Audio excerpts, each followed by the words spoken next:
And now it's time to turn to business, and I'll ask Mr. James Donovan to pick up on, again, some of those points, perhaps the cost of business, and also just the practical steps we can take, with a particular focus, of course, on data and technology. Mr. Donovan. Thank you. Your Excellencies, ladies and gentlemen, good morning. I come at this from an innovations and data perspective.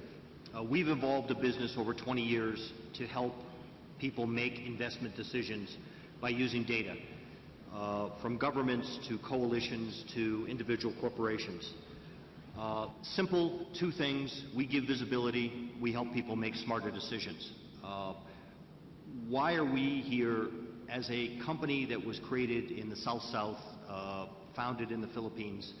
We've actually been able to have a footprint to help people make decisions all over the globe in the billions of dollars every year by innovating and creating a service that allows people to make smarter decisions. So the harnessing of data, and particularly unstructured data, I can only sort of reiterate what some of the ministers have said. To unleash this possibility, we need to take what the government statistics offices are doing and bring some of the new technologies. Some of the unstructured data, I think, would show a lot of growth and capability in Africa, as an example. The gray economy is not properly represented in statistics.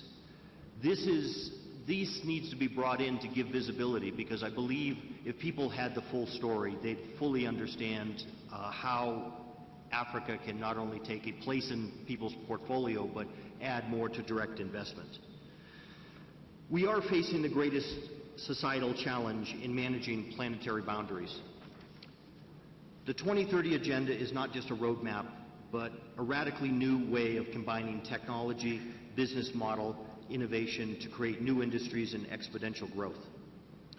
Without some of the structural changes that's been spoken about, implementation, good governance, and growth, we won't be able to move the needle. Technology needs to enable organized disruption, and business as usual is no longer the way we need to operate. We need to consider that from now until the 2030 Agenda, we need to absolutely turn all business models upside down. And the only way to do that is really have a focus on organized disruption. Now, frankly, even the best technology can't deliver success without a focus on strategy and goals. As the Minister pointed out, business just doesn't start out without a business plan and an execution capability. We need to provide a global and local leadership for a positive enabling environment for the introduction of technology and innovation at a pace that's never been seen before in history. In business or technology, we have a statement that says basically, fail fast, fail forward, and evolve your business model. We need to adopt that in a positive environment that would allow more coalitions, more initiatives, more partnerships to be able to be spun up and look at solutions and understand that the reality is a good majority of them will not be successful, but the iterative process of that will. Breakthrough innovation is transformational, but rare, if ever, does it develop in a vacuum. But rather, it's a result of a buildup of incremental but continuous innovation around existing technologies and business models. We need to agree on what we can agree on today and execute, and we will evolve quickly from there. The reality of the world we live in is we need more inspired leadership, better dissemination of challenges and opportunities of SDGs. I believe that the open access of data at the governmental level, big data tools, emerging technologies, and in particular private and public partnerships. During this global forum, there'll be much spoken about, but public and private partnerships are a fantastic tool that need to be rebranded. They've not necessarily brought the best foot forward, but they are our best tool.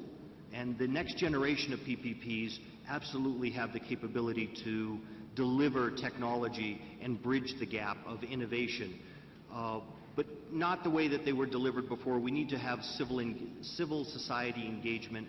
I think the statement now is people first PPPs. In addition, we need to use more social networks to communicate and collaborate, enabling a mobile workforce, leveraging analytics to drive value and connect data from a 360 view perspective, utilizing cloud technology and process to accelerate the creation of innovation. In conclusion, we need to consider how to create and sustain appropriate executive commitment and organizational incentives to execute this innovation globally. I'm representing the private sector in this particular conference, and we really need to figure out how we engage with the 80% of the globe that is continually doing their business and waiting effectively for guidance, whether that's regulation or framework, to become more involved.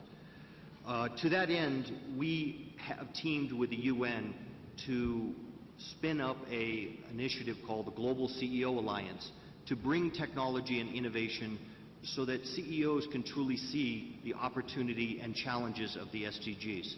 Thank you.